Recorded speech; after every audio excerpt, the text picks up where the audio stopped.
નમસ્કાર, આપ જોઈ રહ્યા છો સ્પાર્ક ટુડે ન્યૂઝ। દાહોદમાં સખી વન સ્ટોપ સેન્ટરની સરાહનીય કામગીરી સામે આવી। એમપીની ગુમ થયેલી યુવતીનું પરિવાર સાથે પુનઃમિલન કરાવવામાં આવ્યું। મધ્યપ્રદેશના ઇન્દોરમાંથી ગુમ થયેલી 21 વર્ષીય યુવતીનું દાહોદમાં પરિવાર સાથે સફળ પુનઃમિલન થયું છે।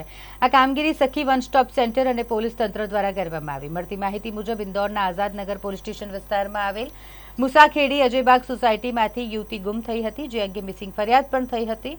પેટ્રોલિંગ દરમિયાન ખાસ કરીને ઇન્દોર અમદાવાદ નેશનલ હાઈવે કે જ્યાંથી આ યુવતીને રેસ્ક્યુ કરવામાં આવી। તપાસ દરમિયાન યુવતી અસ્થિર મગજની હોવાનું જાણવા મળ્યું। સુરક્ષિત રીતે તેને દાહોદના સખી વન સ્ટોપ સેન્ટરમાં આશ્રય આપવામાં આવ્યો, જ્યાં યુવતીના પરિવારજનોનો સંપર્ક સાધી સફળતાપૂર્વક આ યુવતીનું પરિવાર સાથે મિલન કરાવવામાં આવ્યું છે।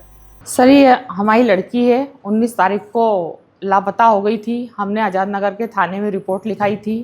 वहाँ महीने भर से हम ढूंढ रहे थे। हमको मालूम पड़ा कि गुजरात के आश्रम में हैं, तो हम इनको लेने आए हैं और यहाँ के सर मैडमों को हम आभारी हैं। हम उनका शुक्रिया करना चाहते हैं और हम उनके बहुत बड़े आभारी हैं। उन्होंने हमारी बच्ची को रखा, संभाला। क्या नाम आपका? रजनी वर्मा।